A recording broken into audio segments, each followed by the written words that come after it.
Hey there, I just got this in the mail today. I'm still wrapping up where there is Discord, but I wanted to do a quick unboxing here, and let's see what we got. So I got the Counselors and Inventions expansion, and then of course the main Crusader Kings box. If you're not familiar with this, this is a very popular PC game from Paradox Interactive. I'll be honest, I don't care for it as much as like Europa Universalis, but this is it seemed like it was an interesting board game. Let's put it that way.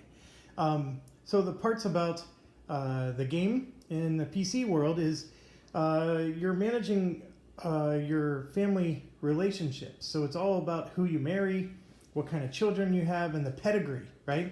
So your wife has stats, you have stats, and then if you combine those stats together, your children get stats based off of the parents, and then of course you're marrying with other countries and provinces, so you're trying to take more territory, etc. It's your classic medieval monarchy style game.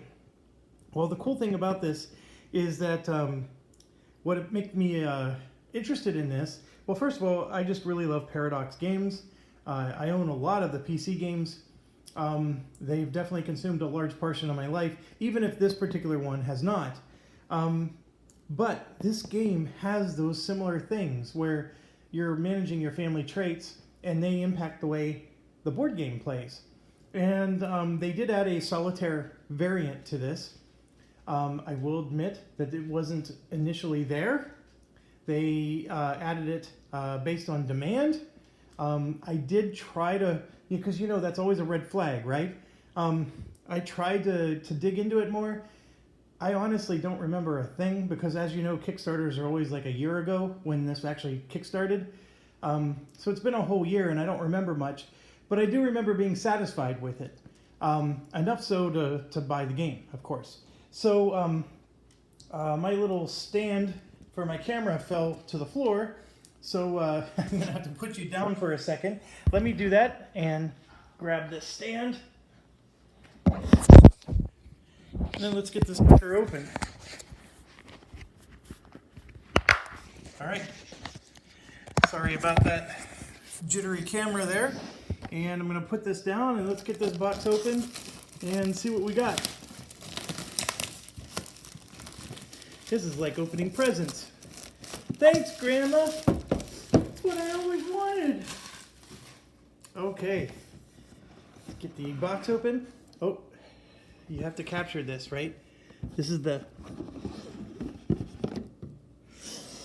Oh, that smell. It's so good. That new game smell is so addictive.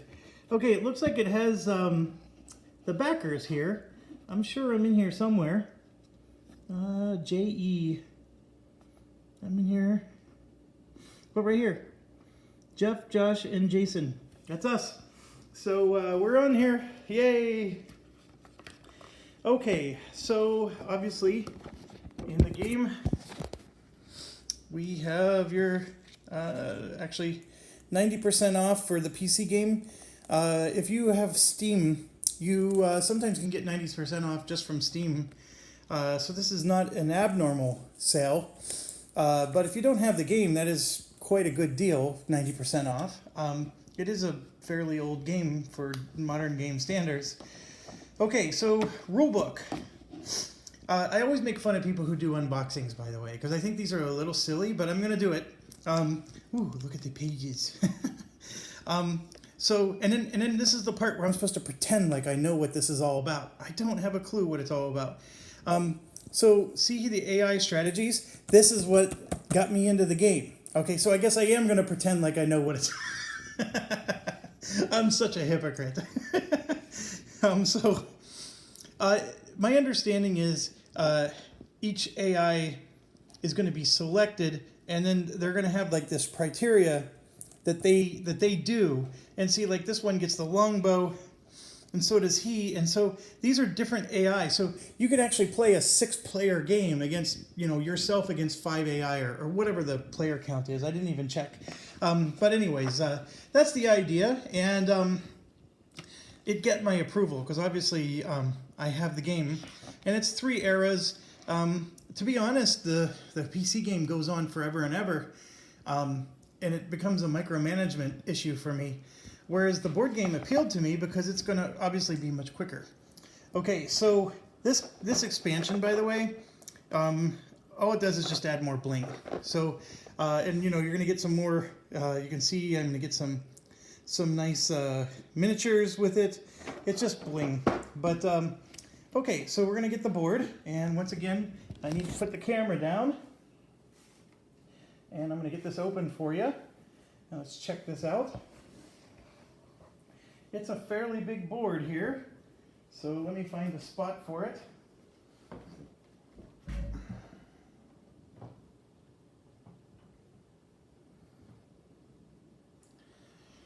Okay, so you guys know I have a board game table, and I'm actually in my kitchen here because I have Lord of the Rings multiplayer game going in the other table, and I don't want to mess it up. But anyways, here's the board. It's upside down. So my apologies there. England's here and Spain's over there. It's upside down, but it's beautiful. I mean, this is, for a wargaming perspective, this is like a very elegant looking board. And then, of course, you have, I'm not going to pretend. I'm not going to be one of those people who pretends, oh yeah, you got this and you got that. I'm not going to do that. So this is, these are, here's what's funny. I actually do know what this is. These are traits. So, for example, your leader can be ignorant, or you can marry a wife who has the ignorant trait, right? And so you'd put your token there. And then, of course, when you have a child, the wife is ignorant, the husband is cruel, the two together is going to, make some kind of concoction, and you're going to have a kid that's going to have some mixture of whatever mom and dad had, right? It's that kind of concept. So, and then, of course, each of these traits, you could be ambitious or ignorant. You get +1 success when invading enemy, right? So being ignorant gives you a bonus. So it's not always a bad thing, even though I would say that ignorant is a characteristic I hope people don't accuse me of having. So, and then of course, this is going to be for different card stacks. There's realm, intrigue, etc. I really am not going to pretend like I know what those are. And then you have development cards. I can tell you the development cards are these kind of things, right? That's getting you the traits and etc. So anyways, that's it. The board looks wonderful. As you can see, we have many, many nice tokens from the different factions. And of course, there's those traits again that I was talking about. And I know I've already said this once, but the traits to me is the unique element of this board game that I just don't see in other board games, right? Having those traits and then having the marital and family trees that inherit these traits. I mean, maybe some of you can tell me what game already has similar characteristics, but that's a pretty rare thing. And so that's what really appealed to me with this. So let's check. How many players is this? It probably is on the underneath. Let me put this down again. My apologies. Oh, 3 to 5 players. So 3 to 5 players. And trust me, even though it says 3 to 5 players, as I already showed you, there's AI bots. And so if you play solitaire, you're going to have a minimum of 3 players. 2 of them would be AI bots, okay? That's the idea. We, of course, blasted them for not thinking of that and telling them, blah, blah, blah. And they did give that, and they delivered it. So, so there's going to be 5 total faction tokens, and they're your classic medieval-looking factions. Nothing jumping out to me here. Here's, some of the marital family tie things. You got actually siblings, right? So you have children, and they could be siblings with each other. This is a child of so-and-so. This is a sibling of so-and-so, etc. So you could show your relationship. And then, of course, you do have a few titles that you can achieve. And it's got some pretty nice miniatures. I mean, they're not going to be, Cool Mini or not level quality, but this is not going to be a drab Cool Mini or not quality game. So the rules of this game is going to be a lot better than a Cool Mini or not, but the miniatures won't be quite as good. And I will take that every day and twice on Sundays. So, so here you can see there's some nice, the castles actually look pretty decent. They look really nice. The knights and everything look detailed. I think, the biggest criticism, of course, is just a blue. I don't know how easy something like this would be to paint. I don't do painting. It's not my thing. And you can see there's black. I don't know if, so since there's 5 players in the game, 1, 2, 3, 4, 5. So there you go. We got 5 different player colors. So I'm assuming that, you're really not supposed to paint them. They're just going to be, they're color coded already. So let's, see, I am being exactly what annoys me about player unboxing is you sit there and you guess and then try to pretend like you know what you're talking about. More miniatures, and here you can see the other 3 player colors coming out, and more stuff. So we have obviously your decks of cards.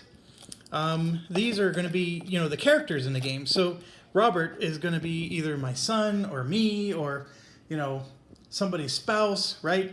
And then every character is going to have, I believe, their own tableau, which is what this is going to be. And then they're going to have their own draw bags. So there's one for each player. And so I think that's it for the game. I don't know if this is easy to open. Let me see. I put it down again.